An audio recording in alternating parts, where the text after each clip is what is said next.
तथा 75 जिलों के सभी जिलाध्यक्षों की ये इकट्ठा अति महत्वपूर्ण बैठक बुलाई है और आज की इस बैठक में प्रत्येक जिलावार व उसके अंतर्गत आने वाली सभी विधानसभा की सीटों की प्रदेश में अगले वर्ष के शुरू में होने वाले विधानसभा चुनाव की पार्टी की तैयारी को लेकर सभी जरूरी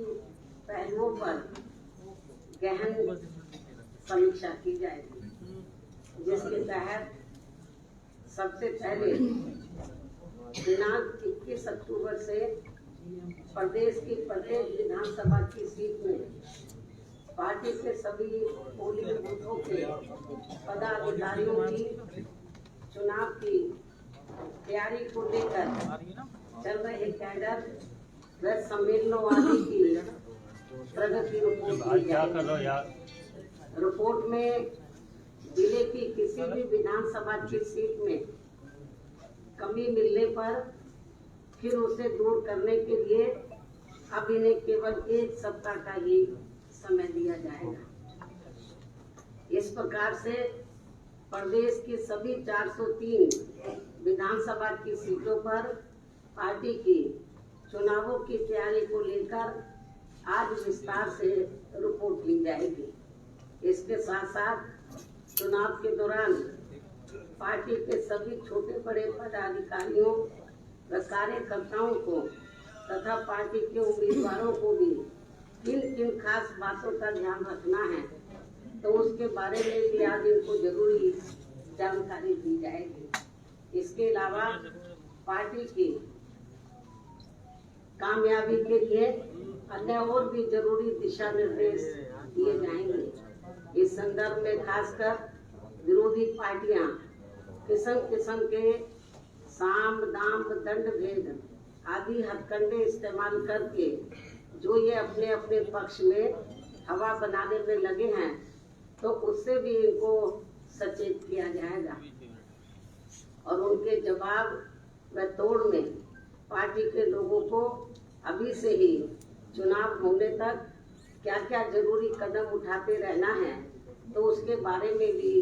आज इनको काफी कुछ विस्तार से जानकारी दी जाएगी। इसके साथ ही बीजेपी, सपा व अन्य विरोधी पार्टियां भी अपनी अपनी कमियों पर पर्दा डालने के लिए जो ये चुनाव को हिंदू मुस्लिम रंग देने में पूरे जी जान से लगी हैं, तो उससे भी पार्टी के लोगों को शहर शहर व गांव गांव में जाकर अभी से ही सावधान करने का भी कार्य शुरू कर देना है। इसके बारे में भी आज की बैठक में इनको बताया जाएगा, जिससे फिर ये लोग अपने अपने क्षेत्र में जाकर बताएंगे। इसके अलावा यहाँ मैं ये भी कहना चाहूंगी कि प्रदेश में जो भी विरोधी पार्टी यहाँ सत्ता में आसीन रही है और भाजपा अभी भी सत्ता में आसीन है, तो इनकी सरकार की रही आम जन विरोधी नीतियों के बारे में बताने के साथ साथ बीएसपी सरकार की रही जन हितैषी नीतियों के बारे में भी पार्टी को प्रदेश की जनता को जरूर बताना है, ताकि यहाँ फिर से सन 2007 की तरह ही उन्हें अपनी पूर्ण बहुमत की सब जन हिताय व सब जन सुखाय की नीतियों पर आधारित सरकार बन सके। वैसे इस मामले में आप लोगों को ये विदित है कि बीएसपी की चारों रही सरकारों ने प्रदेश में हर मामले में व हर स्तर पर यहाँ अन्याय, अपराध, भय व भ्रष्टाचार मुक्त तथा विकास युक्त वातावरण पैदा करने के साथ साथ विशेषकर कमजोर वर्गों, गरीबों, मजदूरों, बेरोजगारों, किसानों, छोटे व्यापारियों एवं अन्य मेहनतकश लोगों के हितों के लिए भी जो अनेकों ऐतिहासिक व अति महत्वपूर्ण कार्य किए हैं, तो उन्हें प्रदेश की जनता अभी तक भी भूली नहीं है, जिसे खास ध्यान में रखकर ही पार्टी के लोगों को इस चुनाव में वोट मांगना है, ये भी इनको बताया जाएगा। इसके साथ ही यहाँ मेरा ये भी कहना है आजादी के बाद यहाँ शुरू में काफी लंबे समय तक कांग्रेस पार्टी व बाद में सपा, बीजेपी एवं बीएसपी आदि का भी शासनकाल देखा है। लेकिन इस मामले में प्रदेश की जनता अपनी पूरी ईमानदारी से ये बताए कि इन सभी पार्टियों के शासनकाल में से किस पार्टी का हर मामले में व हर स्तर पर बेहतरीन शासनकाल रहा है। ये मैं मीडिया के माध्यम से प्रदेश की जनता से पूछना चाहती हूँ। तो फिर प्रदेश की आम जनता एवं दबी जुबान में विरोधी पार्टियों के लोग भी यही कहेंगे कि बीएसपी का ही बेहतरीन शासनकाल रहा है। इसलिए प्रदेश की जनता को अब मेरा यही कहना है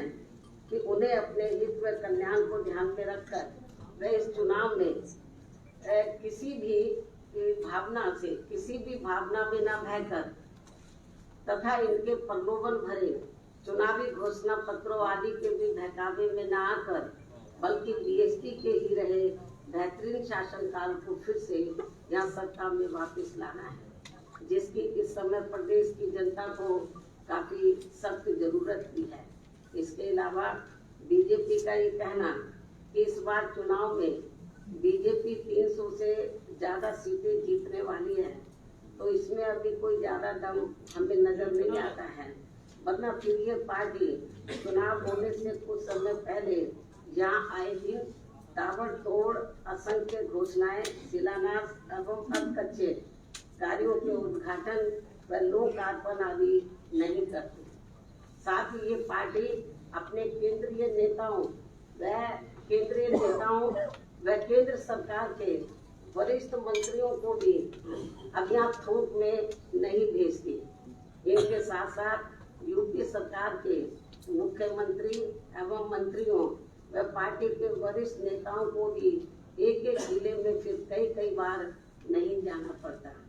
तथा न ही इनको चुनाव घोषित होने से कुछ समय पहले या प्रदेश की जनता को व छात्रों आदि को भी किस्म के लालच आदि नहीं देनी पड़ती। यदि यही स्थिति हमें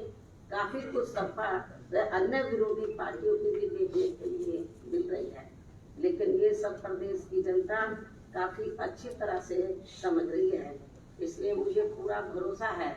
कि यूपी की जनता अब इनके किसी भी प्रलोभन व हथकंडे आदि के बहकावे में आसानी से आने वाली नहीं है, बल्कि इस बार बीएसपी ही जरूर सत्ता में आने वाली है। और इसका मुझे अपने जमीन से जुड़े कार्यकर्ताओं व छोटे बड़े पदाधिकारियों आदि पर पूरा भरोसा भी है,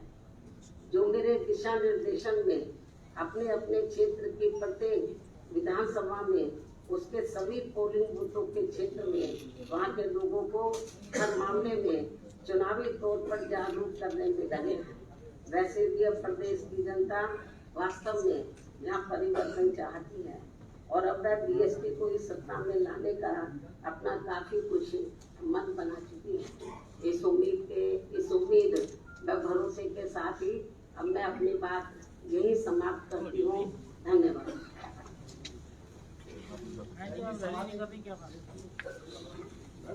सवाल ये था कि इधर विपक्ष के तमाम बड़े नेता अखिलेश हो, प्रियंका हो, सब कह रहे हैं कि फोन टैपिंग लगातार हो रही है, स्नूपिंग हो रही है। आपको लगता है कि ये सरकार जो भाजपा सरकार अभी है वो विपक्ष के बड़े नेताओं का, जिसमें आप भी सकता शामिल हो, उनकी फोन टैपिंग करा रही है या उनके सोशल मीडिया अकाउंट्स को हैक कर रही है? इसके बारे में मुझे यही कहना है कि जब सेंटर में कांग्रेस पावर में होती है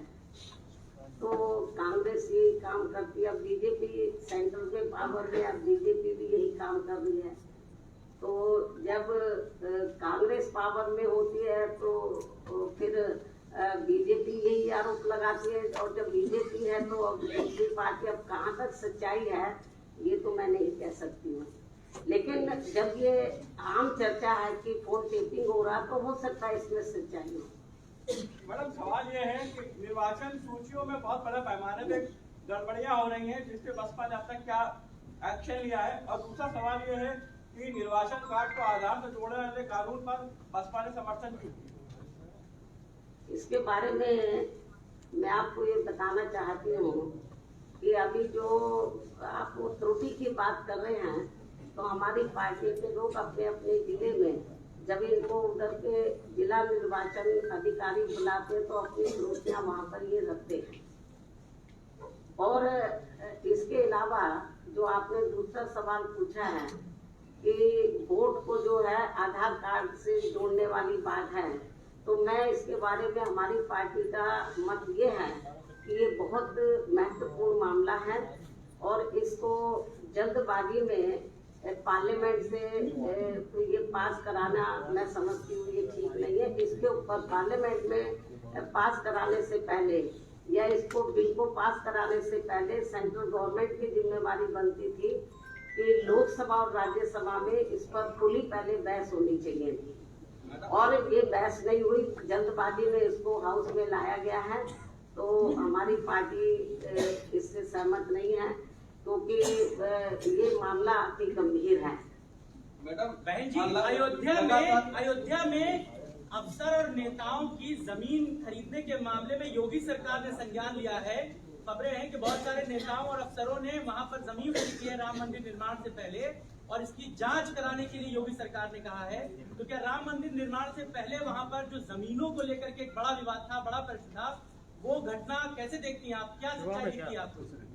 ये मैंने मीडिया के माध्यम से मुझे भी जानकारी मिली है, ये मामला अति गंभीर है और इस मामले की उच्च स्तरीय जांच होनी चाहिए। और हमारी पार्टी तो ये चाहेगी कि माननीय सुप्रीम कोर्ट इसमें दखल दे तो ज्यादा बेहतर होगा।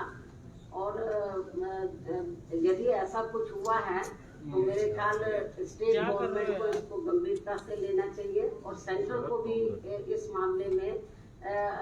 दखल देकर स्टेट गवर्नमेंट को उनको निर्देशित करना चाहिए कि यदि कुछ ऐसा हुआ है तो जो भी कुछ जमीन वगैरह उन्होंने खरीद फरोख्त किया है तो वो रद्द होनी चाहिए। मामला चल रहा है, काफी दिनों से वो लोग धरने पर बैठे हैं जो गार्डन में कई महीने से हैं, उस पर आपकी पार्टी का क्या दोबारा रिपीट करो। 69,000 शिक्षक भर्ती मामला चल रहा है, उनका कहना है कि घोटाला हुआ है, बहुत बड़ा घोटाला है और इसको लेकर काफी दिनों से वो जो है धरने पर बैठे हैं, लगातार जो है भाजपा कार्यालय पर प्रदर्शन करते हैं, कई जगह कर चुके हैं। इसके बारे में मैं कई बार आपको बता चुकी हूँ, फिर मैं बताना चाह रही हूँ कि उनका जो आरोप है तो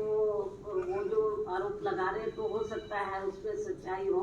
तो इस मामले की जांच होनी चाहिए और उनकी जो शिकायतें हैं स्टेट गवर्नमेंट को चाहिए उसको दूर करना चाहिए। लड़की की शादी की उम्र 21 साल सरकार करने जा रही है, आप छोटे दल उनके साथ आ रहे हैं, यहाँ तक बीएसपी के भी बहुत सारे विधायक सपा में जा चुके हैं, सपा का कहना है कि ये नई हवा सपा के साथ है, आप क्या कहेंगी मैम? ये तो वक्त ही बताएगा, जब रिजल्ट आएगा तो फिर आप मेरे से सवाल पूछना। सवाल ये बीजेपी के तमाम नेता रैली कर रहे हैं, प्रधानमंत्री से लेकर के अमित शाह सभी लोग यूपी में हैं, आपकी रैली की कब से शुरुआत हो सकती है? आपको बता दिया जाएगा। जो मैदान में जो इधर उधर घूम रहे हैं उनको घबराहट है, उनको बड़ी घबराहट हो रही है, पता नहीं वो पावर में आए ना आए, बीजेपी को भी हो रही है, सपा भी सोच रही है, तो इसलिए ये बेचारे मारे मारे घूम रहे हैं। पार्टी के लोग अपने जमीन पे उधर जो है आज पोलिंग बूथ स्तर पर अपने काम में लगे हैं और जब वक्त आएगा तो आपको बता दिया जाएगा कि मैं मैदान में कब निकल रही हूँ। बहन जी 2 अप्रैल में जिन लड़कों पर केसेस हुए हैं वो लड़के बाहर आज आए हैं, आपको एक ज्ञापन देने के लिए उनके ऊपर क्या कहना चाहेंगे आप? क्या बोला? 2 अप्रैल के आंदोलन में जिन युवाओं पर केस किए गए हैं वो आज शायद सुनने में आया कि बाहर भी खड़े हैं आपसे मिलने के लिए, तो वो बड़े परेशान हैं। इस संबंध में मैंने एक बार नहीं कई बार तो स्टेट गवर्नमेंट को